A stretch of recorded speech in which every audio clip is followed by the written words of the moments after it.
If you care about serious history and hard-earned survival knowledge, subscribe to this channel now and share it with someone who still believes winter warfare was just about suffering through cold. What you're about to hear is not romanticized hardship or cinematic misery. This is about how millions of civilians and soldiers survived brutal winters when failure meant death, and why those lessons still matter today. Stay with me for the next minute, because the first mistake people make when studying World War II winter survival is assuming it was all chaos and desperation. It wasn't. It was methodical, adaptive, and in many cases brutally intelligent. Governments later buried these lessons because they exposed how unprepared modern systems really are. Today, we bring them back. Now, let's talk about how winter became the deadliest battlefield of the Second World War. Winter, you see, was not just a background condition in WWII. It was, in fact, an active weapon. On the Eastern Front, the cold actually killed more soldiers than bullets did during some of the key phases of the war. During the winter of 1941, temperatures plunged below -30 degrees Celsius. This kind of cold froze lubricants, cracked metal, and, well, it turned exposed skin into a serious liability within just minutes. Both the Wehrmacht and the Red Army, they learned pretty quickly that endurance was not really about toughness, but about systems. Modern survivalists, well, they can really take this lesson to heart by realizing that cold weather survival isn't about some kind of heroic resistance. It's actually about layered preparation building in redundancy and honestly making constant adjustments as the conditions change. There's a reason why layering and insulation were treated almost like life support systems. You see, WWII winter clothing wasn't about fashion or sticking to uniform tradition. It was, quite simply, a survival system. Soviet forces issued those quilted cotton jackets called telograjkas, along with felt Valenki boots, not because they looked impressive, but because they trapped heat, even when they got damp. On the other hand, German troops, at least at first, relied on wool uniforms designed for Western Europe, which frankly failed catastrophically in the deep cold. The lesson is simple and, well, brutally relevant today. Insulation must function when wet, compressed, and dirty. If you rely on modern outdoor gear, you really ought to test it soaked and worn for hours, not just minutes.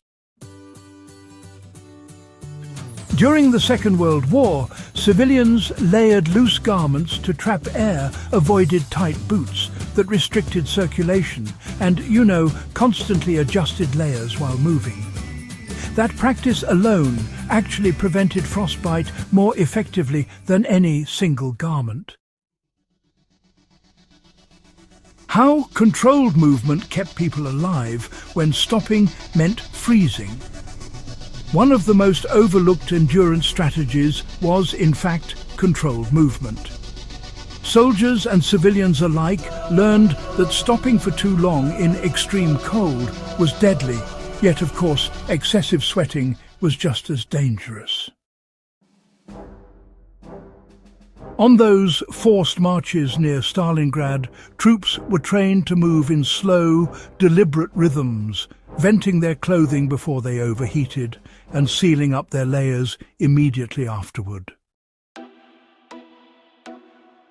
The modern application? Well, it's actually pretty straightforward. In winter hiking or evacuation scenarios, you move while cold and warm up gradually. never hot and then soaked. You pause briefly, but never long enough to let sweat freeze. This balance, learned through mass suffering, remains honestly one of the most reliable cold weather survival principles ever recorded.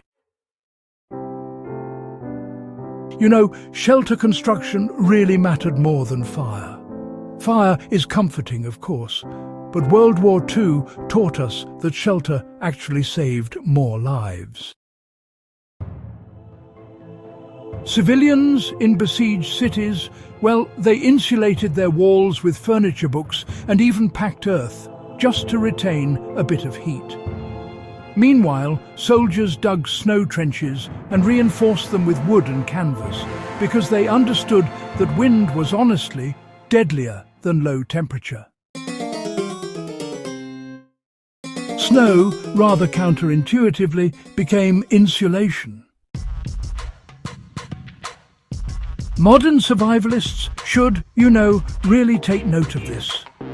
In extreme cold, blocking the wind and creating dead airspace actually matters more than, say, open flames that just burn up fuel and, well, give away your position. Even today, a compact snow shelter or just an improvised windbreak can honestly preserve your core temperature far better than a fire burning out in the open air. How calorie management became a survival strategy, not just, a question of nutrition. Cold weather multiplied caloric needs, and folks during the Second World War learned to prioritize fats over sheer volume. Civilians managed to survive on small amounts of dense foods because fat, well, it burns slower and produces more heat. Soldiers would hoard butter, pork fat and oily rations whenever they could get their hands on them. Modern survival planning still quite often overlooks this important point. In winter conditions, your food strategy really has to change. High-protein, low-fat diets that work just fine in milder climates can honestly fail you in the cold. The lesson from the Second World War is to eat for heat, not just fullness, and to time your intake before rest periods so you can sustain warmth overnight. Why discipline and routine, prevented collapse when morale failed? One of the least discussed endurance tools was, routine. In those frozen encampments, soldiers maintained strict schedules for movement, maintenance and rest. Not for efficiency, but really for survival. Weapons were cleaned hourly to prevent freezing. Boots were rotated and dried against the body. Civilians followed heating schedules, meal timing and shared labor to prevent exhaustion. For modern survivalists, this translates into maintaining structure under stress. Cold erodes decision-making. Routine preserves it. When your body is under thermal stress, habits matter more than motivation. When we look at how winter survival during the Second World War plays out, it really does expose just how fragile modern life has become. What governments often preferred to forget is that, honestly, much of winter survival back then succeeded without the kind of advanced technology we rely on today. It was all about adaptability, communal knowledge passed down through generations, and, a deep respect for the limits set by the environment. These days, our dependence on things like powered heating, synthetic materials, and complex logistics actually makes us more vulnerable, not less, when those systems break down. Studying these old endurance methods, it's not just nostalgia, it's preparation, plain and simple. Winter's fury hasn't changed, not one bit. The only thing that's changed is our confidence. The people who survived the coldest battles in history did so because they understood something crucial. Endurance is built, not improvised.